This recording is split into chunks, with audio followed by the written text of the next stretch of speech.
Сәлем, қалдарыңыз қалай? Барлықтарыңызға амандық, саулық, тыныштық тілеймін. Бүгін біз осындай міне 4 бұрышты өрнекті тәпішкені қалай тоқу керек екенін үйрететін боламыз. Осылай табанымызды сыртқы жағынан ішкі жібіміздің ұзындығын 2 метрден іліп аламыз. Осындай қолымызбен өлшеп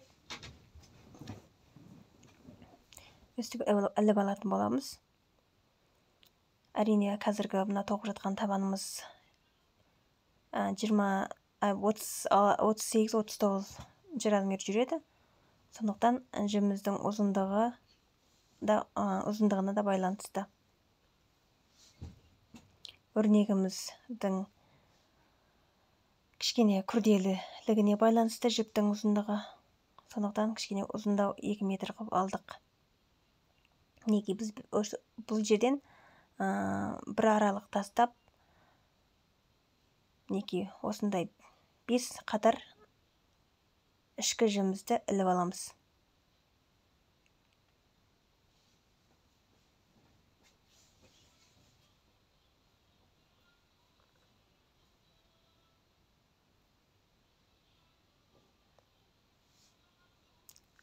Алдыңғы 4 қатарымыздың жібі бірыңғай осылай болады. Енді ең 5-ші қатарымыздың жібін осы жерден 2 табанның жібін тастап, 3-ші табанның жібінен осылай күлгін жібімізді іліп алатын боламыз.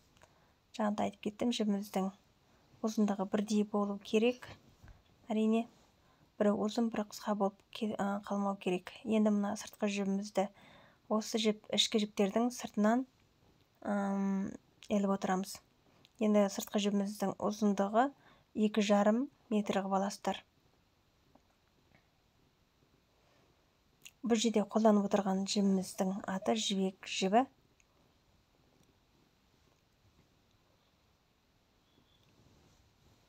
Неге өстіп іліп аласыздар.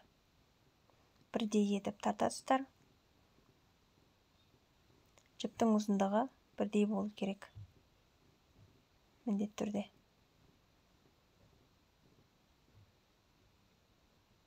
Осындай тәпішкені ер азаматтарымызға да тоқып берсек болады.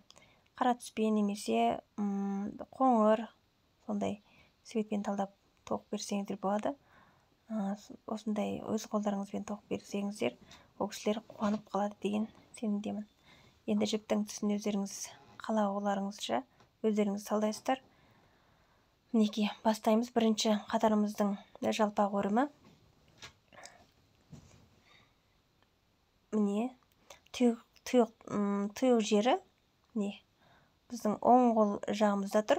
Енді сол оң қол жағымыздағы жібімізді екі жіптің үстіне қойып, сол қол жақтағы жібімізді астынан айналдырып аламыз. Мінекей, бір толық жалпақ өріміз кетті. Енді мына жағындағы тұйық жері сол қол жағымызда, сондықтан сол қол жағымдағы жіпті үстіне қоюымыз керек. Осылай кезек-кезек алып отыруымыз керек. Бір жағынан алып кетсеңіздер, өрімдеріңіз қисық шығып, айланып кетеді. Мінекей, 2 жалпақ өрім жасадық. Енді жалпақ өрімді жақсылап үйреніп алды деген сенімдемін. Осы жалпақ өрім өте оңай. Не тоқсаңыздар да, браслет тоқсаңыздар да, осы өрімді қолданасыздар көбінесе.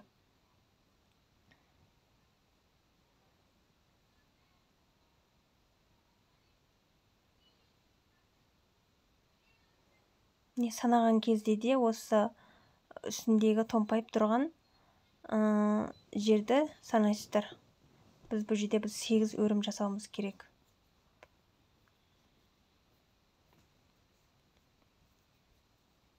Не, 8 өріміміз дайын.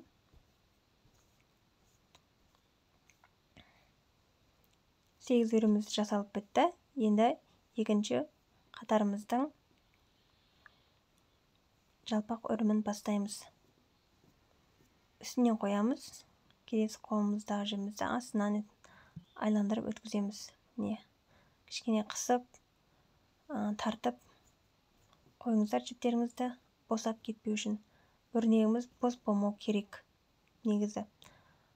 Екінші қатарымыздың жалпақ өріміне келдік. Мінекей тұю жері сол жағымызда екен. Енді жібіміз үстінен аламыз. Осылай біз екінші қатарда 7 өрім тоқып аламыз. Үшінші қатарымызды тоқимыз. Сар жібімізді үстінен алып,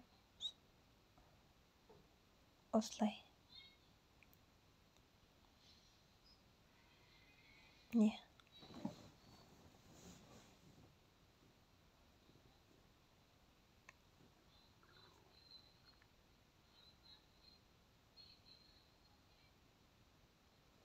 Бұл жерде біз 6 жалпақ өрім жасап алдық. Енді 4-ші қатарымызда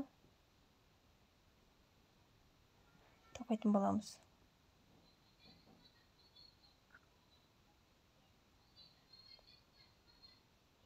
Бұл жерде біз 5 жалпақ өрім жасап алдық. Ең соңғы күлгін жібімізді тоқитын боламыз.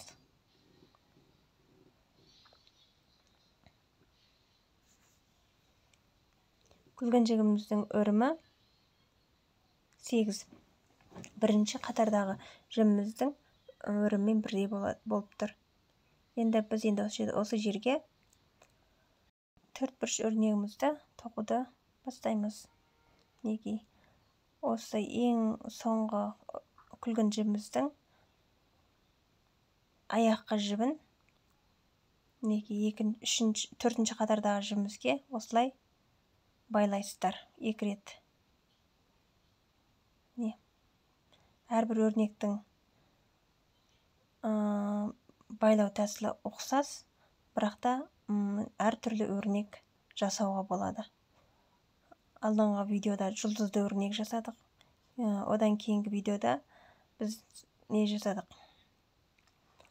Кемпірқосақ өрнегін жасадық. Енді осы видеода мен сіздерге 4 бұрышты өрнекті көрсететін боламын.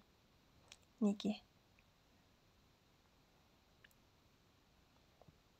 Осындай қарапайым тәсіл, қарапайым әдіспенен біз неше түрлі әдемі өрнектерді тоқып шыға алады екенбіз. Енді сар жібімізді айналдыратын боламыз. Айналдырып 2-ден байлап отырамыз. Мықтылап қысып отырыңыздар. Аяқ киімдеріңіздің сапасы жақсы шығатын болады. Біреу қысылып, біреусі созылып тұрса, ол кезде аяқ киімдеріңізде дұрыс болмай қалуы мүмкін. Неге әрбір жібімізді осылай біркелкі айналдырып байлап отырамыз.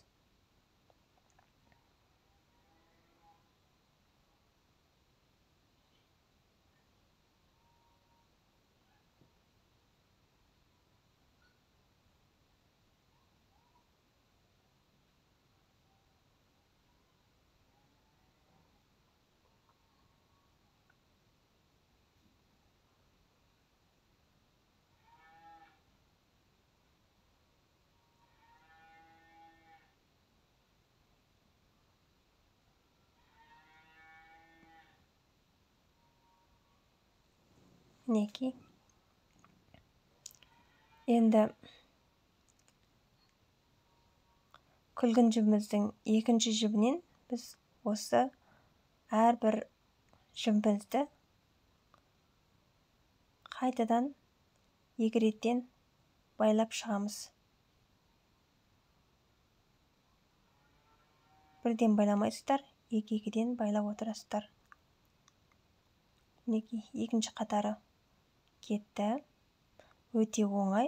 Бұлай қарасаң күрделі сияқты көрінгенменен өрнектер өте қарапайым тоқылу әдістер. Сондықтан сіздерге көрсетіп отырмын. Осындай оңай тәсілдері бар деп.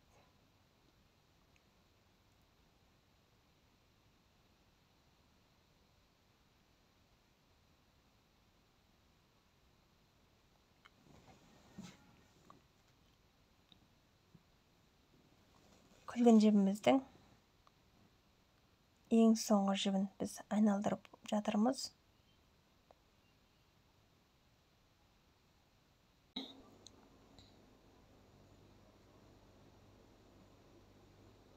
Мінекей күлгін жібімізді бәрін тоқып болдық. Айландырып тоқып болдық. Енді осы 4 жібімізді айқындап аламыз. Ең бастапқы 4 жібімізді.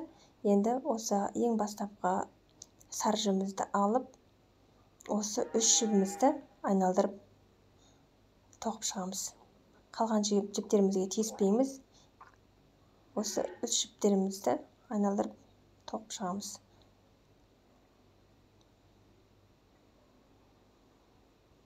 Болды. Енді екінші қатардағы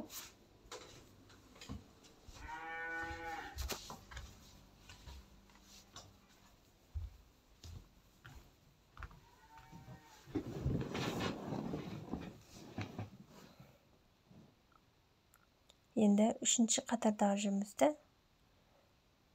осылай бір-біріне байласақ болды.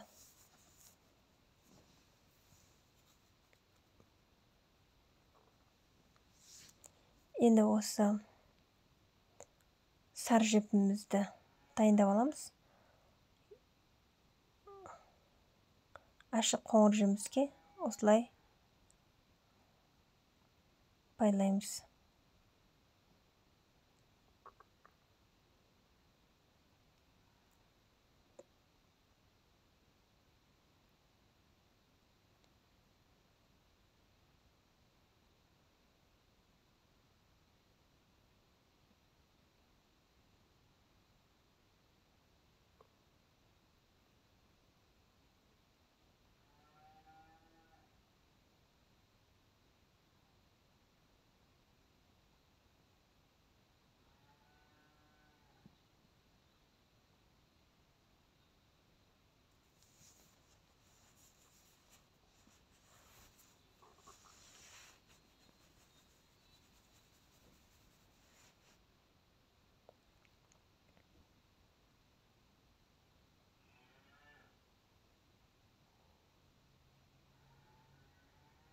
Төрт қатар жүру керек. Мінекей. Әрбір сары жібімізге осы ашық қоңыр жібімізді айналдырып екегіден байлап жатырмыз. Енді ең соңғы екеу қалды. Соны байлап болсақ болды. Үшіншісі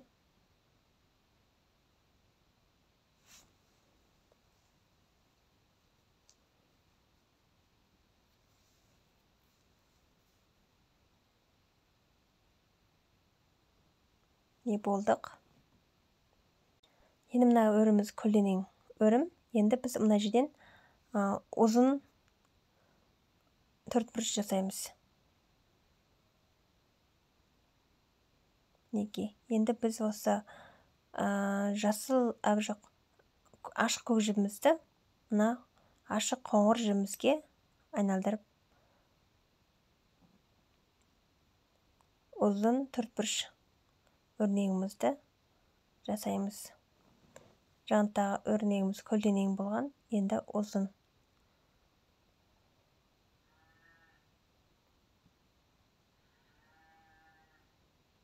Осылай екі-екіден айналдырамыз.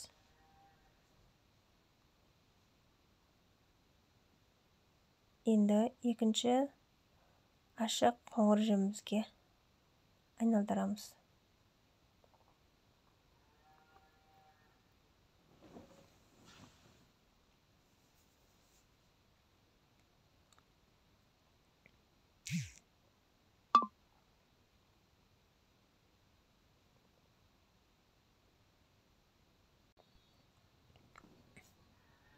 Мінекей ұзын өрнегімізді тоқып болдық. Енді келесі өрнегіміз мына жерде көлденең ұзын, енді көлденең өрнегімізді тоқимыз. Енді қызыл жібімізге осы ақшыл қоңыр жібімізді айналдырып тоқимыз. Бұл жерде тоқитын өрнегіміз көлденең. Көлденең төртбұрыш. Мінекей әрбір сары жібімізді осы қызыл жібімізге айналдырамыз екі-екіден.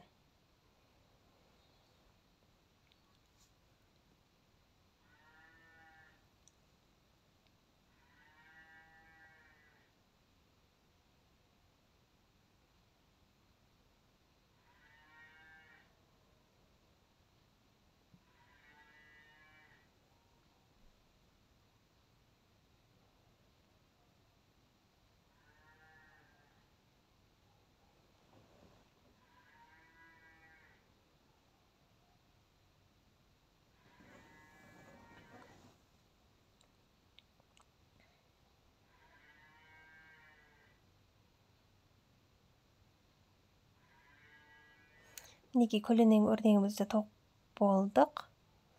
Сіздерді жақсы үйреніп алды деген сенімдемін. Енді мына жерден біз сары жібімізді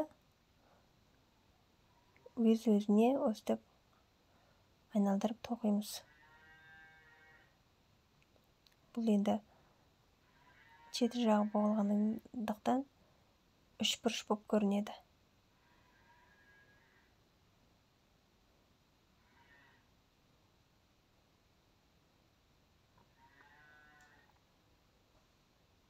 Әрине екі рет айналдырасыздар.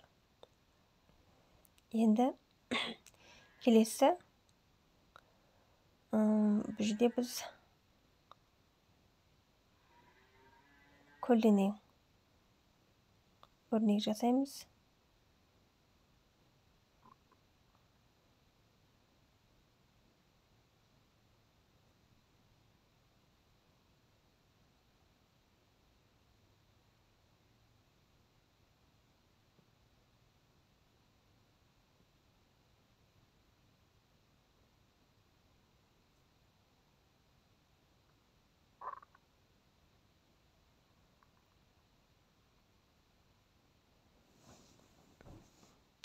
Сары жібімізден көлденең өрнегімізді жасаймыз.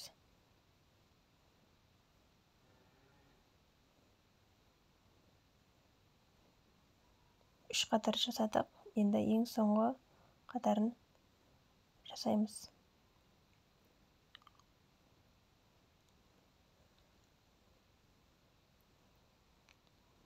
Енді мына жерден біз ұзын өрнек жасаймыз.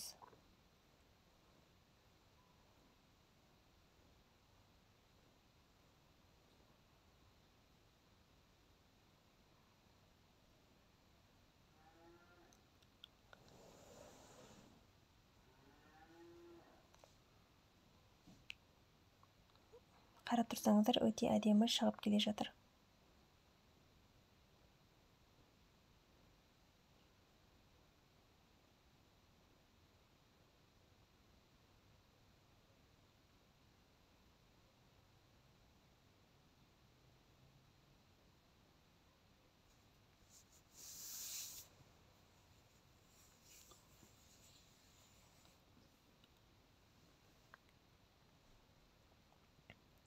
Мінекей осы жерден біз үш бұрыш өрнегімізді жасап алдық. Енді осы жерден біз ұзын өрнек, тік өрнек десек те болады. Тік өрнегімізді жасап аламыз.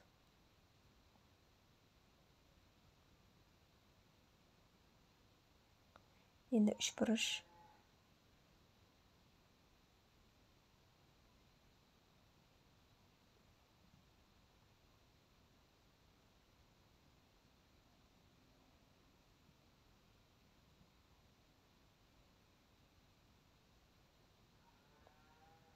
мінекей. Енді қарап тұрсаңыздар, біз осындай төрт бұрышпен, мына жерден қарасаңыздар, үлкен үш бұрыш жасап шықтық. Осындай бір қатар ұзын өрнекті біз бірыңғай тоқып алған болатынбыз. Енді осы жерден біз осы күлгін жібімізді қайтадан оң жағынан бастап отырып, басына дейін қайтадан тоқып шығатын боламыз.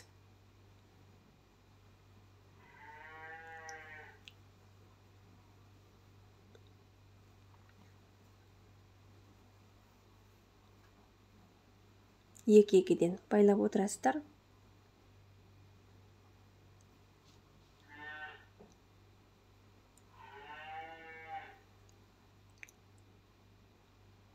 Мінекей. Күлгін жібіміздің біреуі кетті. Енді екіншісі тоқитын боламыз.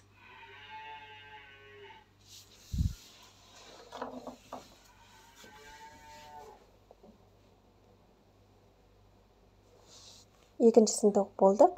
Енді үшіншісін тоқитын боламыз.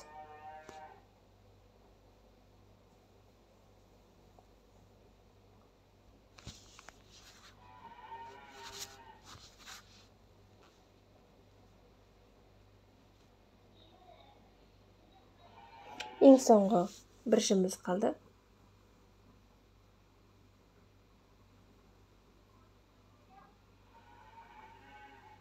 Мінекей. Иә, тоқ болдық. Енді біз мына жерден жалпақ өрімдерімізді жасап, аяқ киімімізді аяқтаймыз. Мінекей. Ең бастапқыда біз осы жерден біз 8 жалпақ өрім жасап алған болатынбыз. Осы жерде де біз 8 жалпақ өрім жасаймыз. Екінші қатарымызда біз 7 жалпақ өрім жасаған болатынбыз. Осы сары жіппенен біз 7 жалпақ өрім жасап аламыз.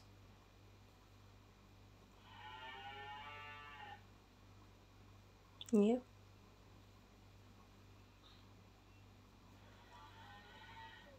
Көк жібімізді жасаймыз.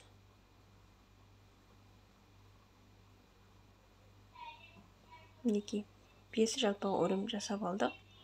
Енді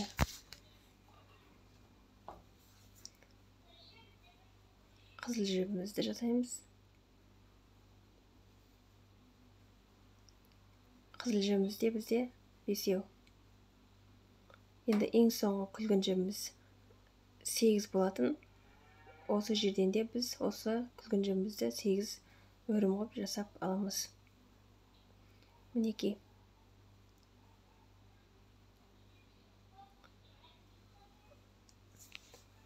Төртбұрышты өрнегімізбен тоқ болдық. Енді осы жерін бірдей етіп, табанның жібінен алып, таспамызды бекітеміз.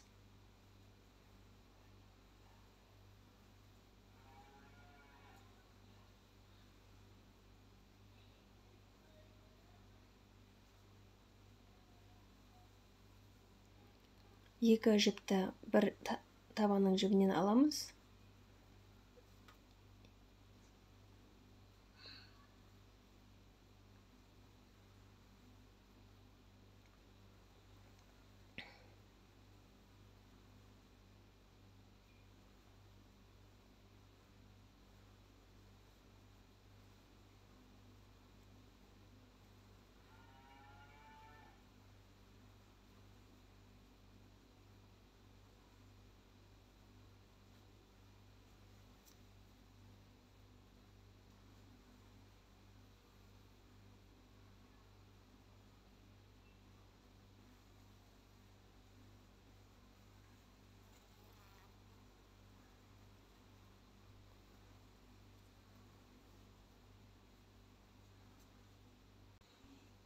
Міне қызыл жібімізді алып жатырмыз.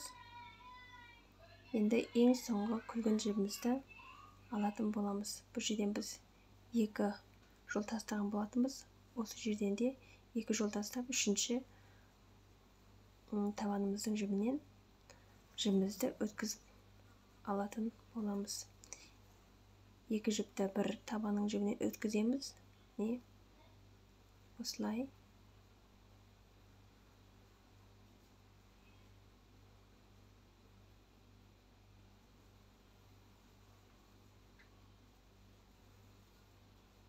Осылай созып аласыздар.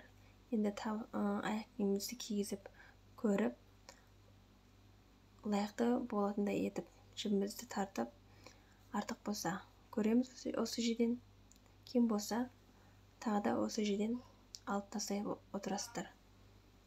Енді аяқ киіміміз дәл келген сияқты. Енді осы ең бастапқы күлгін жібімізді, осы жердегі 3 қатар жібімізді айналдырып байлаймыз. Бұл жерде бір-бірден байласаңыздар болды. 2-ден байламайсыздар. Бір-бірден байлайсыздар. Сонан кейін сол ең бастапқы айналдырған жібімізді табанның ішіндегі іш жағынан алып, сыртына қарай осылай шығарып тастаймыз. Сосын мінекей екінші жібімізді де солай бір-бір айналдырып тоқып шығамыз.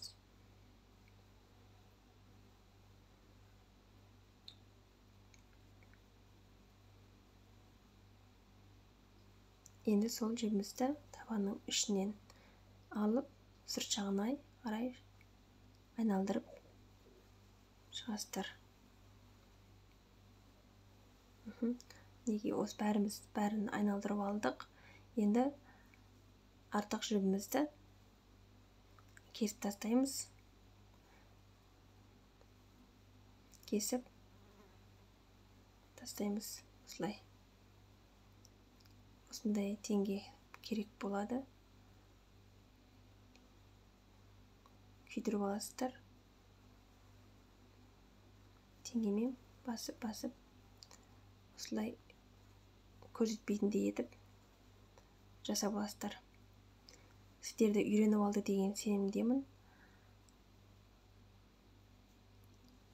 Менімен бірге болғандарыңызға көп рахмет. Каналға тіркелуді ұмытпаңыздар. Мені қолдауды ұмытпаңыздар. Сіздерге мың алғыс. Менімен бірге болғандарыңызға сау болыңыздар.